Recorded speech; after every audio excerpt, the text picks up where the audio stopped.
Good afternoon, Britain. 38 minutes past 1 is the time, and this is one of the most peculiar stories of the day.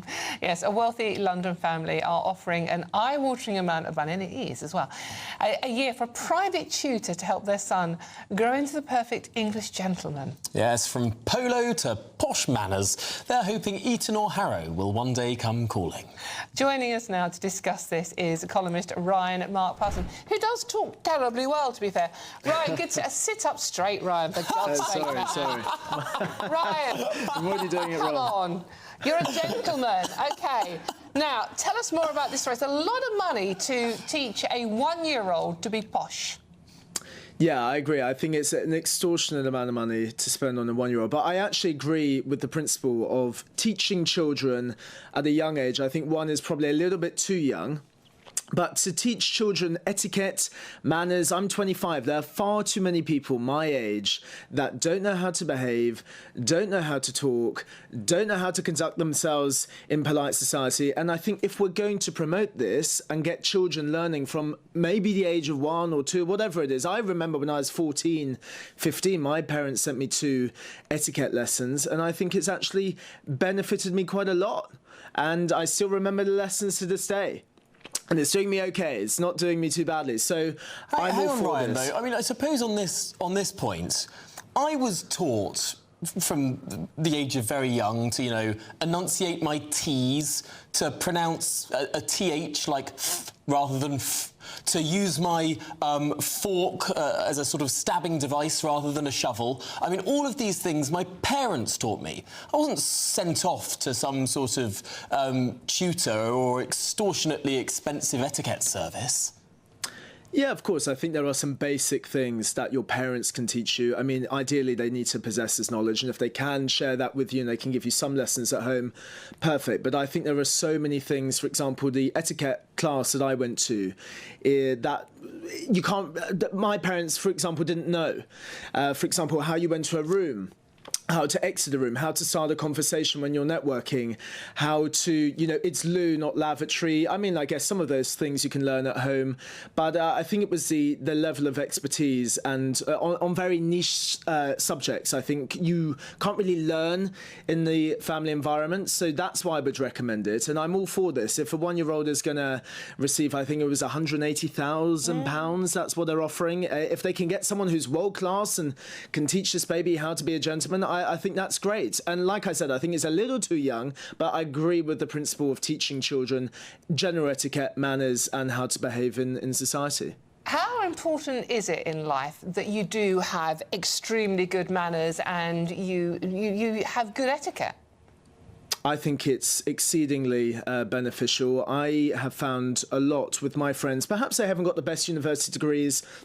They haven't, you know, they've been to a private school, but, you know, a lot of, quite a few of my friends actually did terribly in A-levels and didn't go to university or went to a very bad university. But actually the way they conduct themselves professionally, socially, they've actually been able to nepotistically move through high professional networks just by talking the right way, the way they sound, the way they conduct themselves to certain people within the business world has allowed them to progress without actually possessing the qualifications that their peers might have, and they're actually doing better and earning more money. So I think people really underestimate we celebrate that, though? The sort of anti-meritocratic system that rewards people more for their accent than their intellect.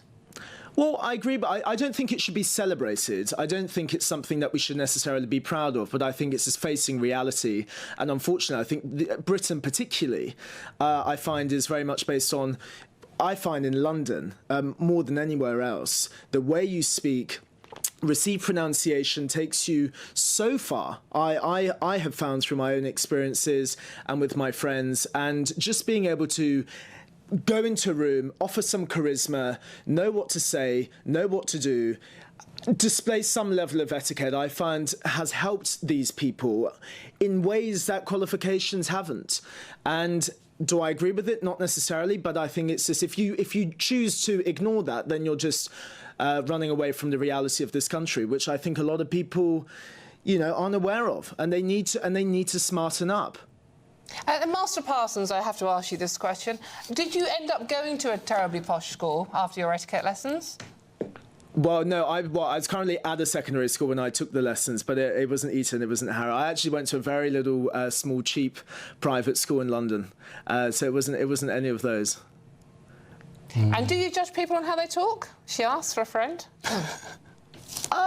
No, I mean, I love you. We've met a few times. Thanks. I think. But no, I personally don't, but I do know people that do, which I think is a shame, but that's just the way of the world. I just think that's the way this country is. It's a very snobby country, and there's no ignoring that. There are people that will just judge you based on how you speak and how you come across. I wonder if we've moved past that. I mean, 20 or 30 years ago, any figure in authority would sound exactly like you do and like I do. Anyone on the television would sound like you do and like I do. But now, I mean, I think people now would people like me get jobs. Well, I think it's a blooming good thing too that you don't have an absolute monotony of accent or dialect across the airwaves, across the sort of authority figures. It was actually quite... Did you see is it the chief of the Manchester Police? When he was giving his statement after the horrific terror attack in Manchester. And I was slightly taken aback because he spoke with such a sort of old-world, clipped, upper-class accent that it's sort of, you don't really hear that so often these days in positions of authority. To me, that was sort of more of an aberration than the rule. Well, I think it's a rarity, like with the example you just gave. I think when you hear it, I think it's very mellifluous and I think it stands out. And I think actually offering something different, that differential, whether it's your accent or your behaviour, how you come across, I think that can be advantageous professionally. If you're, for example, the only one who speaks like me or you or whoever it is, then actually might stand out without intending to.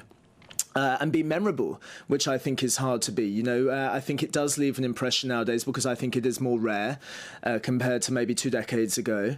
And I just think it's something that I enjoy listening to personally. But I'm not against all. I love every accent. I love every accent. But I have found in London, like I said, you go to certain industries. When I was younger, I was doing a little internship at the Chambers, a barrister Chambers. And I found all of the QCs at the time that were working there had a similar accent. They were hiring old Etonians, old Herodians, and people that spoke the same, this received pronunciation. So unfortunately, if someone didn't have an RP way of speaking, they didn't have that received pronunciation, I doubt they actually would have found employment there. So I think there are, and this was only a couple of years ago, so I still find there are older industries that exists, for example, within London, maybe in the city, banks, hedge funds, private equity, or barristers' chambers, where if you don't possess certain behavioural traits, or if you don't speak a certain way, that will hamper you. Unfortunately, I think that still remains to be the case. I agree with you, unfortunately. There, Ryan Mike Parsons, always a joy to talk to you. Thank you very much. And sit up straight, though, honestly. So you keep going on about you not having all of the etiquette. I think you've got probably... I think there is a thing about being my generation and being working class, and you are taught manners. You might not talk proper, but you are taught manners. You are taught to respect your elders. You are taught to sit up straight, and you are just taught respect. I think that's the thing. You can talk as posh as you want, but if you haven't got that... Yeah. Sorry, I've got no time for you.